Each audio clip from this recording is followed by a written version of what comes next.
మీ పేరు? ప్రభాకర్రావు సార్, కొడాలి ప్రభాకర్. ఏ ఊరు మీది? కొండరపోదు సార్.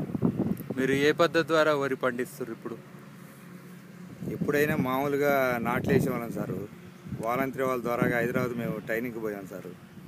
అప్పుడు వరి పద్ధతిగా కొంత అప్పుడు ఒకసారి పెట్టాము. దానివల్ల మనకి బాగానే దిగుబడి వచ్చింది.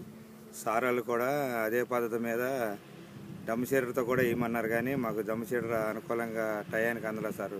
మిషన్ నాటు వల్ల మనం 15 రోజులకి నాటు పడతాం సార్. మిషన్ నాటు అయితే లేతనారు.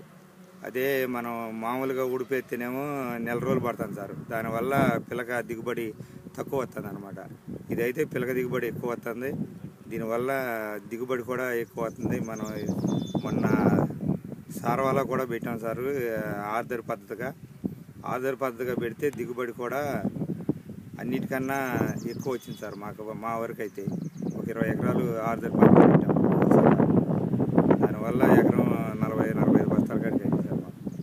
ఇంతకుముందు ఈ పద్ధతులు ఎప్పుడైనా అవలంబించారా? క్లైమేట్ అవుట్ ప్రాజెక్ట్ రాకముందు ఇంకా అప్పుడు వరి పెట్టాం సార్. ఒకసారి ఒక ఎకరం పెట్టాం సార్. వాళ్ళు అగ్రికల్చరల్ ద్వారాగా వరి పెడితే ఎకరం 50 బస్తాల కాడికి అయింది సార్ అప్పుడు.